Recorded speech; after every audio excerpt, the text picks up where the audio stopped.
이 사람들은 기적이 필요할 때, 특별하고 극적인 어떤 힘의 개입이 필요할 때 신을 간절하게 찾습니다. 그래서 죽을 병에 걸린 사람의 회복을 위해서, 혹은 실종을 당해서 생사를 알 수 없는 사람들의 무사 귀환을 위해서, 또 도무지 해결되지 않는, 내 힘으로는 도무지 해결되지 않는, 답이 보이지 않는 경제적인 어려움, 또 인간관계의 어려움에서 벗어나기 위해서 신을 간절히 찾습니다. 며칠 전에 여러분 그런 뉴스 기사 보신 적 있는지 모르겠는데요. 자기 자녀가 왕의 DNA를 가졌고 극우 뇌인이 특별한 대우를 해달라라고 교사에게 편지를 보내고, 그것이 받아들여지지 않자 담임 교사를 아동 학대죄로 고발을 해서 직위 해제시킨 사건이 뉴스에 보도된 적이 있습니다. 지금도 계속 나오고 있는 것 같은데요. 왕의 DNA나 극우뇌라는 말이 이제 자폐 아동에 대한 사이비 치료에 쓰이는 단어라고 해요. 그래서 약물을 쓰지 않고 병원에 약물을 쓰지 않고 치료할 수 있는 방법이라고 주장하는 그런 어떤 그룹이 있다고 합니다. 그런 그룹에서 쓰는 단어가 이제 왕의 DNA 극우뇌라는 단어라고 합니다. 그래서 이런 단어를 쓰는 것을 볼 때 확실하진 않지만 이 부모의 이 아동이 자폐 진단을 받은 아이인 것 같다라는 이야기도 들립니다. 네, 이 사건에 대해서 자폐 아동을 둔 다른 부모가 쓴 글을 읽었어요. 뉴스 속의 부모가 한 행동이 어느 면에서는 이해가 된다라는 거예요. 뭐냐면 장애가 있는 아이의 치료를 위해서 모든 것을 다 걸고 있기 때문에, 부모로서 모든 것을 다 걸고 있기 때문에 벌어진 일이라는 거죠. 이 아이를 위해서라면 교사를 고발하고 교사가 교체되고 이런 것들은 문제가 아닌 거죠. 여기저기 치료법을 알아봤을 거고요. 또 이 자폐라는 것이 완치될 수 없는 장애라는 것을 들었을 거예요. 이 부모는. 절망에 빠져 있다가 자폐도 치료돼 라는 어떤 이야기를 듣고, 이 사이비 치료법으로 아이를 고칠 수 있다는 이야기를 듣고 거기에 온 희망을 걸었을 것이라는 거죠. 그러면서 그 글에서는 이 사람이 어떤 얘기를 하고 있냐면, 이 근본적인 문제에 대해서 얘기를 하고 있습니다. 장애에 대한 사회의 차별과 혐오, 그리고 장애 아동 문제를 개인과 가정에만 맡겨두는 그런 국가 정책에 대한 지적이었어요. 이런 것들이 복합적으로 작용해서 부모의 비정상적인 행동을 유발했을 것이다 라는 말이었습니다. 한 개인을 비난하고 말 것이 아니라는 거죠. 그러니까 내 아이가 장애를 가지고 있고, 이 장애를 가진 아이가 당할 혐오와 차별 이런 것들을 생각하니까 부모가 견딜 수가 없는 거예요. 그래서 이 아이를 어떻게든 고쳐내고 싶은 거죠. 그런데 이게 그냥 개인이 알아서 해야 되는 이런 지금 체계잖아요. 개인이 알아서 해야 되는 체계니까 부모가 그냥 좌충우돌하면서 이렇게 할 수밖에 없었다라는 거죠. 그래서 이 부모의 행동은 잘못되었지만 그것 이면에 여러 가지 것들을 생각해야 된다라는 말이었습니다. 이렇게 큰 문제가 생기고 그 문제의 해결이 쉽지 않을 때 사람들은 희망을 볼 수 있는 것이 무엇인지 간에 의지합니다. 조금의 희망이라도 보인다면 어떻게든 의지를 해요. 그리고 그 희망의 대상이 신이 되기도 합니다. 그래서 사람들은 신의 존재의 의미, 신의 가치는 어떤 상식적이지 않은 일들, 인간이 할 수 없는 일들을 일으켜서 문제를 해결하는 것이 아닐까라는 생각을 가지고 있는 듯 하기도 해요. 신이라면 기적을 보여야 되고, 기적을 보이지 않는 신은 무슨 의미가 있을까라고 생각들을 하는 겁니다. 그래서 간절히 그 신에게 기적을 바라며 기도했는데 기적이 일어나지 않는다면 기도했던 신에게 실망을 하고 신이 없다라고 부정하기도 합니다. 신의 가치를 기적, 능력에 뒀기 때문에 그 능력을 행하지 못하는 신은 의미가 없는 거죠. 하나님과의 관계 속에서도 특별한 기적이나 체험에 집중하는 신앙인들이 있어요. 일상적인 삶 속에서 하나님을 기억하고 만나는 경험보다 기적적인 경험, 특별한 은사 이런 것에 더 가치를 둡니다. 그런데 이런 신앙의 모습에서 우려되는 것은 신앙의 목적이 예수님을 믿고 따르는 목적이 앞서 말씀드린 것처럼 문제 해결에 있는 것은 아닌가라는 것입니다.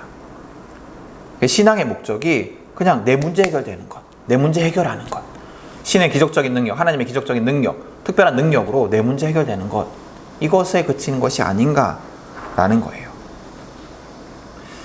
예수를 믿는 목적이 나의 문제를 해결받는 것이다 라고 한다면 그 문제가 해결되는 특별한 경험을 중요하게 생각할 수밖에 없어요. 그리고 그 특별한 경험에 더 집착할 수밖에 없습니다. 그러나 여러분, 우리가 예수를 믿는 목적은 문제 해결이 아닙니다. 물론 예수 안에서 우리의 많은 문제들이 해결될 거예요. 우리의 생각과 삶이 예수님의 가르침대로 정리될수록, 또 우리의 삶이 성령 안에서 변화될수록 우리의 삶에는 하나님의 평화가 임할 것입니다. 삶의 여러 문제들이 혹시 해결되지 않을지라도 그 문제를 바라보는 관점들이 바뀔 것이고, 그래서 결국에는 해결이 될 거예요. 그러나 이것이 예수 안에 있는 자들에게 일어나는 어떤 문제 해결, 이것이 신앙의 목적이 되어서는 안 돼요. 그건 신앙의 결과예요. 예수를 믿는 삶을 살아가는 자에게 일어나는 결과이지 그게 목적은 아니에요. 그럼 우리 신앙의 목적이 무엇이 되어야 하느냐? 신앙의 목적은 하나님과 친밀한 관계를 회복하는 것, 예수님과 언제나 함께 동행하며 그분으로 인한 평화와 복을 누리는 것, 그래서 하나님을 진심으로 찬양하는 삶을 살아가는 것, 이것이 우리 신앙의 목적이 되어야 합니다. 우리 신앙의 목적은 문제 해결이 아니라 관계라는 거예요. 하나님과의 친밀한 관계. 오늘 성경은 우리에게 그것을 가르칩니다. 오늘 우리 읽은 본문을 보기 앞서서 구약의 말씀을 한번 잠시 살펴보겠는데요. 구약 성경 열왕기상에 보면 엘리야라는 선지자의 이야기가 기록되어 있습니다. 이 엘리야는 북이스라엘에서 활동하던 선지자였어요. 그러니까 이스라엘이 솔로몬 이후에 갈라지죠. 그래서 북이스라엘과 남유다로 갈라지는데 엘리야라는 선지자는 북이스라엘에서 활동했던 선지자입니다. 근데 이 엘리야가 활동하던 시기에 북이스라엘의 왕이 누구였냐면 아합이었어요. 아합. 근데 이 아합은 아내 이세벨과 함께 그 가나안 사람들의 신이었던 바알과 아세라를 아주 열심히 숭배합니다. 그리고 하나님의 예언자들을 핍박해요. 보통은 이제 이스라엘 왕들이 어떻게 했었냐면 우상 숭배도 하면서 하나님도 섬겼거든요. 우리랑 비슷하게, 그렇죠? 우리랑 비슷하게 그렇게 했는데 이 아합과 아세라는 더 악했어요. 그래서 우상을 섬기면서 하나님을 믿는 선지자들을 핍박했어요. 그래서 이로 인해서 하나님께서 극심한 가뭄을 이스라엘 땅에 내리십니다. 이런 상황 속에서 엘리야 선지자는 누가 비를 내리는 신인가? 누가 비를 내려주는가? 누가 양식을 주는가? 누가 생명을 주는가? 누가 참신인가를 두고 바알과 아세라의 예언자들과 대결을 벌입니다. 그 대결의 내용은 각각 제단을 쌓아놓고 각자의 신에게 기도하여서 어떤 신이 불을 내리는가 이것을 두고 이제 대결을 하는 거였어요. 이 대결에서 엘리야는 승리를 거둡니다. 그리고 바알과 아세라의 예언자들은 죽임을 당해요. 엘리야는 극적인 하나님의 능력을 체험했습니다. 기적을 체험했어요. 그렇지 않아요, 그죠? 막 제단을 쌓고 기도했더니 불이 내린 거예요. 불이 떨어진 거예요. 심지어는 엘리야는 그 이야기를 보면 엘리야가 그 제단에 물을 막 붓도록 하거든요. 물을 막 붓도록 하고 그 물이 그 제단을 둘러서 그 판 도랑에 가득 찰 정도로 물을 가득 붓습니다. 그런데도 불이 붙었어요. 그러니까 우리가 그냥 생각할 때 이스라엘은 건조한 나라니까 어쩌다 보니까 더워서 뭐 이렇게 막 불이 붙을 수도 있다 이렇게 생각할 수도 있는데 아예 그런 여지를 없앤 거죠. 그러니까 바알의 예언자들은 하루 종일 소리를 지르고 그들의 신을 불렀지만 불이 붙지 않았는데, 그게 당연하죠, 사실 상식적이죠. 그랬는데 엘리야가 쌓은 제단은 물도 가득 부었지만 불이 붙은 거예요. 얼마나 놀라운 기적이에요. 신의 능력, 어떤 기적이 아니면 일어날 수 없는 일이었습니다. 그 엘리야는 이 기적을 경험하면서 이제 모든 문제는 해결됐겠구나. 이제 아합과 이세벨은 돌이키겠구나. 이런 놀라운 능력을 봤는데 아합과 이세벨이 어떻게 돌이키지 않을 수 있겠냐. 하나님의 놀라운 능력을 봤는데 이제 모든 문제는 해결되겠구나. 이제 나는 이제 더 이상 위협을 당하지 않겠구나. 이렇게 생각을 했을 겁니다. 그런데 이 엘리야가 경험한 놀라운 기적으로 인한 감격과 짜릿함은 오래 가지 않았어요. 아합과 이세벨이 돌이키지 않았기 때문입니다. 문제가 해결되지 않았어요. 기적을 경험하는데 문제가 해결되지 않았어요. 도리어 이세벨은 엘리야를 내가 죽이겠다라고 맹세까지 합니다. 그러자 엘리야는 그 놀라운 기적을 경험했음에도 불구하고 겁을 먹고 도망칩니다. 여러분, 엘리야가 경험한 그 기적은 특별한 경험이었어요. 우리가 생각할 때 그런 기적을 경험하면 어떻게 그 하나님의 보호하심을 확신하지 않을 수 있을까라고 생각할 정도로, 어떻게 엘리야가 무너질 수 있을까? 어떻게 엘리야가 도망을 칠 수 있을까? 그 엘리야가 도망치는 모습이 의아하게 생각될 정도로 놀라운 기적이었습니다. 이건 하나님이 행하신 기적일까? 아니면 우연히 일어난 일일까라고 고민할 필요도 없는 확실한 기적이었어요. 그러나 그 기적으로 모든 문제가 해결되지 않았습니다. 놀라운 기적을 경험했음에도 불구하고, 놀라운 기적이 일어났음에도 불구하고 여전히 이세벨의 위협은 강력했습니다. 그리고 그 위협으로 인해서 엘리야는 겁에 질려요. 놀라운 기적에도 불구하고 엘리야는, 하나님의 놀라운 힘을 보았음에도 불구하고 엘리야는 하나님보다 이세벨의 위협이 더 두려웠습니다. 그래서 엘리야는 문제가 해결되지 않아 두려웠고 그로 인해서 산으로 도망칩니다.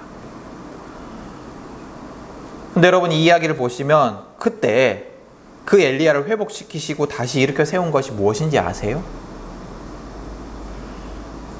다시 하나님의 선지자로서 산에서 내려오게 하신 것이 무엇인지 아십니까? 또 다른 기적이 아니었어요. 또 다른 기적이 아니라 하나님의 부드럽고 조용한 음성이었습니다. 엘리야를 찾아오신 하나님의 부드럽고 조용한 음성이었어요. 하나님은 숨어있는 엘리야를 찾아오셔서 그와 함께 대화를 나누십니다. 비록 당장 그 대화로 인해서, 하나님과의 대화로 인해서 문제가 해결되지는 않았지만 앞서 경험한 그 놀라운 기적에 비하면 아무것도 아닌 그 하나님과의 대화, 하나님과의 사귐, 하나님과의 그 친밀한 관계, 이것이 엘리야를 살립니다. 자, 이제 오늘 우리가 읽은 본문을 보십시오. 오늘 본문은 예수님의 유명한 기적 중에 하나예요. 물 위를 걸으신 사건이죠. 그래서 예수님의 기적 사건 하면 이제 많은 사람들이 떠올리는 것이 오병이어 사건, 물 위를 걸으신 사건, 뭐 이런 것들입니다. 그리고 또 이 사건은 앞서 말씀드린 그 오병이어 기적 사건 바로 이어서 나오는 사건입니다. 오병이어 기적이 일어나고 바로 뒤에 이어서 일어난 사건이에요. 그래서 이 사건은 특별한 기적의 사건이다 라고 말할 수도 있지만, 저는 오늘 여러분과 함께 이 사건이, 이 물 위를 걷는 행위가 기적의 행위라기보다는 위기 속에 제자들을 친밀하게 찾아오신 예수님의 행위다라는 것에 더 초점을 맞춰서 나눠보고자 합니다. 여러분, 예수님은 풍랑 속에 시달리는 제자들에게 찾아오셨어요.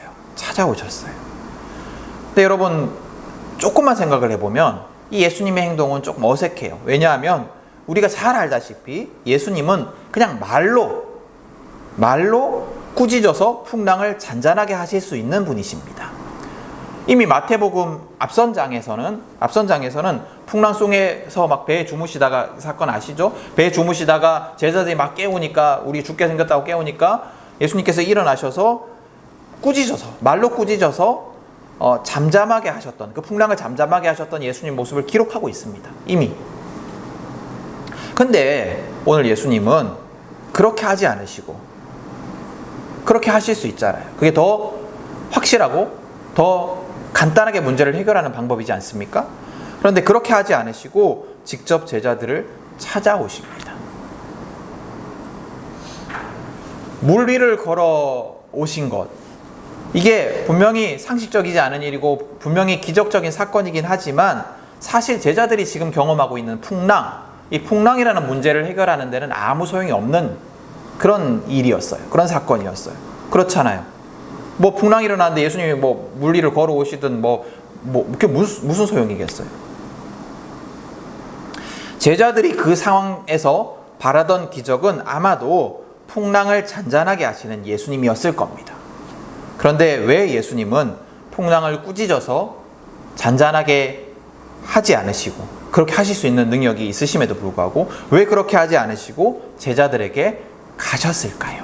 제자들을 찾아오셨을까요? 오늘 이 이야기는 우리에게 기적으로 인한 문제 해결보다 더 중요한 것이 있다는 것을 다시 한번 알려주는 것 같아요. 앞선 사건들과 함께. 여러분, 우리는 삶 속에 삶을 살아가면서 닥친 문제, 우리의 삶에 닥친 문제에 집중하면서 살아갑니다. 근데 이미 이제 어느 정도 살아보셨잖아요. 근데 그 문제라는 것이 끊임이 없어요. 그러다 보니 문제로 인해 고민하고 해결하고 또 고민하고 해결하고 이렇게 정신없이 살아가는 것이 우리 인생이에요. 근데 오늘 예수님이 말씀하시는 것은, 또 오늘 예수님이 보여주시는 이 문제를 해결하기보다 먼저 제자를 찾아오신 사건은 예수를 믿는 이들에게 가르치는 바가 있습니다. 뭐냐면 문제 해결보다 더 중요한 것이 있다. 문제 해결보다 더 중요한 것이 있다. 우리는 인생 속에서 문제를 해결하고 문제를 극복하고 문제를 더 좋게 만들어가는 것이 중요하다고 생각하지만 예수를 따르는 우리에게는 문제보다 더 중요한 것이 있다. 그게 무엇이냐면 예수님과 맺는 친밀한 관계라는 거예요. 예수님과 맺는 친밀한 관계. 예수님을 아는 것, 예수님을 만나는 것, 예수님과 일상적이고 또 그럼에도 불구하고 영원한 관계를 맺는 것이 문제 해결보다 더 중요하다라는 겁니다. 여러분, 예수가 누구인지, 예수와 친밀한 관계를 맺기 위해서는 먼저 예수님이 누구인지를 알아야 됩니다. 그죠? 친밀한 관계를 맺기 위해서는 상대가 누구인지 알아야 될 거 아니에요? 예수가 누구인지를 알아야 됩니다. 그래서 오늘 제자를 찾아오신 그 예수님은 예수가 누구인지를 제자들에게 알려주시는데요. 무엇을 통해서 알려주시냐면 물 위를 걷는 행위를 통해서 알려주시는 거예요. 물 위를 걸었던 그 행위를 통해서 예수님이 그렇게 물 위를 걸어오신 목적은 뭐냐면 제자들에게 내가 누구인지를 알려주시기 위해서 그랬던 거예요. 그럼 뭘 알려주시고 무엇을 알려주는가? 물 위를 걷는 행위, 이것은 하나님의 어떤 고유한 행위예요. 하나님의 고유한 행위. 여러분, 욥기 9장 8절 한번 찾아보실 수 있을까요? 성경책 구약 성경 욥기 9장 8절을 한번 찾아보세요. 욥기 9장 8절.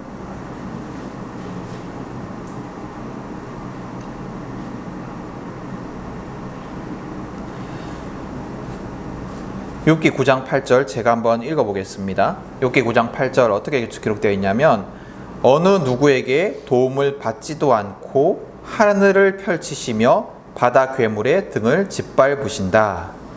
이렇게 기록되어 있습니다. 근데 여기 바다 괴물의 등을 짓밟으신다라는 곳에 그 혹시 표시되어서 다르게 해석되어 있는 게 밑에 달려 있는지 모르겠어요. 거기에 보면 바다의 파도를 짓밟으신다 라고 되어 있습니다. 그렇게 해석할 수 있다라고 되어 있어요. 그리고 아마 개역 개정에는 파도를 밟는 걸로 돼 있을 겁니다. 아마 제가 정확하게 모르겠는데 그렇게 기록되어 있습니다. 어느 누구에게 도움을 받지도 않으시고 하늘을 펼치시며 바다의 파도를 짓밟으신다. 이게 어떤 내용이냐면 욥이 하나님의 전지전능하심을 고백하면서 하는 말입니다. 하나님은 전지전능하셔서 이런 일도 하시는 분이시다. 하나님은 바다의 파도를 짓밟으시는 분이시다. 하나님의 능력은 그렇게 전지전능하다. 이렇게 고백하는 그런 말입니다. 그러니까 파도를 밟고 걸으신 예수님의 모습은 예수님이 곧 전지전능한 하나님과 동일한 분이시다라는 것을 보여주는 사건인 거죠. 그리고 욥기 38장에도 보면 하나님이 욥에게 말씀하시는 내용이 기록되어 있는데 하나님이 우주의 창조에 대해서 말씀하시면서 내가 어떤 존재냐라고 말씀을 하시는데, 어떤 존재냐라고 말씀하시냐면 질서 없는 바다에 질서를 부여하시고 바다의 깊은 곳을 걸으신 창조주다라고 얘기를 합니다. 그러니까 풍랑 같은 질서 없는 바다, 풍랑이 있는 바다는 질서가 없는 거잖아요. 근데 그 질서 없는 바다에 질서를 부여하시고 잔잔하게 하시고 바다의 깊은 곳을 걸으신 분이 창조주 하나님 나다라고 말씀을 하십니다. 그러니까 그 파도 위를 걸으신 그 예수님의 모습은 예수님이 누구인가를 제자들에게 알려주는데, 뭐냐면 예수님은 제자들에게 예수님이 하나님과 같은 세상을 창조하신 분, 하나님과 같이 세상을 창조하신 분, 또 하나님과 같이 전지전능하신 분임을 알려주기 위해서 바다 위를 걸으신 거예요. 또 그 예수님과 친밀한 관계를 맺기 위해서는 예수님이 누군지를 아는 것도 중요한데, 그 다음에 또 뭐가 필요하냐면 예수님을 개인적으로 직접 경험하는 것도 필요합니다. 그래서 오늘 예수님은 문제 해결보다 먼저 직접적인 관계 속에서 예수님을 경험하게 하세요. 그 사건이 뭐냐면 예수님이 물에 빠져가는 베드로를 건지신 사건입니다. 예수님은 물 위를 걷다가 두려워서 물에 빠져 들어가는 그 베드로의 외침에 즉각적으로 응답하셔서 손을 내밀어서 붙잡으십니다. 생각해보면 그러니까 베드로가 물에 빠져 들어갈 때 예수님께서 그냥 풍랑을 잔잔하게 하셨으면 어부였던 베드로가 물에 빠져서 허우적댔겠습니까? 다시 올라왔겠죠. 수영도 잘하고 다 잘할 건데. 근데 예수님께서 그러지 않으시고, 그러니까 접촉 없이 베드로를 건져내실 수 있었음에도 불구하고 그러지 않으시고 더 번거로운 방식을 선택하십니다. 직접 손을 내밀어서 그를 붙잡으십니다. 더 친밀하고 더 직접적인 관계 속에서 예수님을 경험하게 하신 거죠.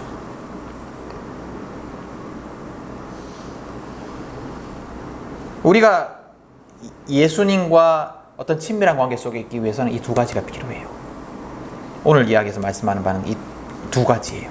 예수님이 누구인지를 아는 것, 예수님이 전지전능한 하나님이신 것을 아는 것, 그리고 또 하나는 예수님을 직접적으로 경험하는 것. 여러분, 우리의 신앙을 한번 돌아보십시오. 나의 신앙을 한번 돌아보십시오. 나는 혹시 문제에 집중하는 삶을 살아가고 있지는 않습니까? 우리의 신앙의 중심과 관심이 오로지 문제 해결에 있지는 않습니까? 그러나 여러분, 우리의 삶을 변화시키는 것은, 또 우리에게 행복한 삶을 선사하고 완전한 평화를 주는 것은 문제를 해결하는 그 놀라운 능력 이전에 하나님과의 친밀하고 지속적인 관계입니다.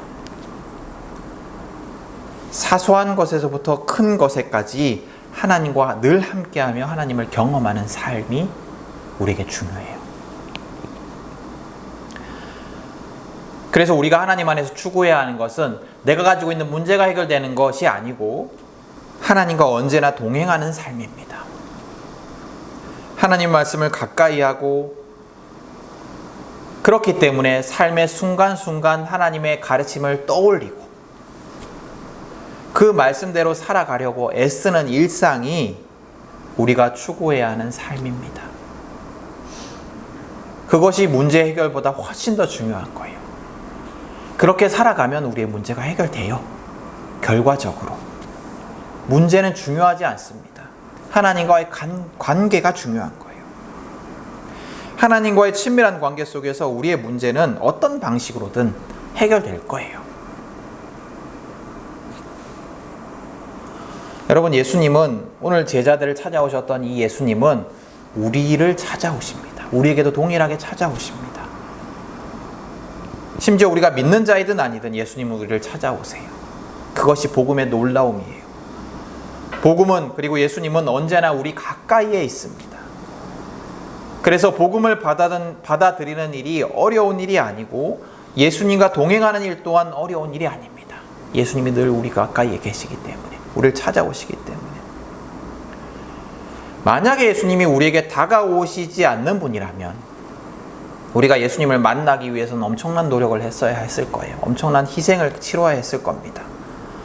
그러나 예수님은 우리 가까이에 우리에게 다가와 계십니다.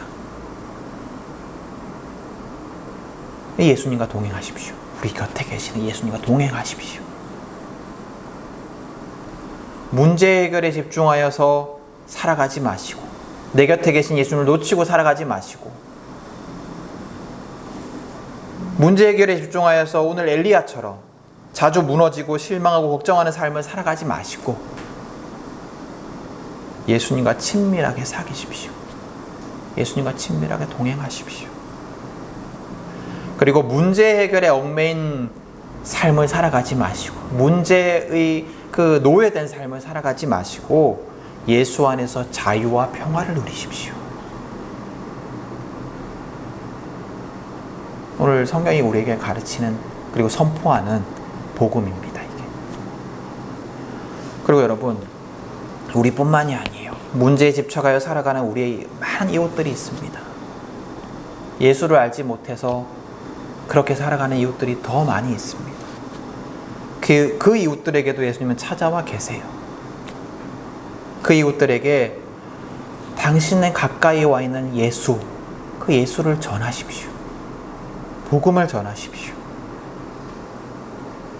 그래서 그들도 더 이상 문제에 얽매여 살아가는 것이 아니라, 문제에 집착하여 살아가는 것이 아니라, 그래서 슬픈 비참한 인생을 살아가는 것이 아니라, 우리와 동일하게 자유와 평화를 누리도록 해방하는 자가 되십시오. 그렇게 우리가 자유와 평화를 전하는 자들이 될 수 있기를 바랍니다. 그래서 여러분, 먼저는 예수님과의 친밀한 관계 속에서, 하나님과의 친밀한 관계 속에서 자유와 평화를 누리십시오. 그리고 내가 누리는 이 자유와 평화를 전하는 자들이 되십시오.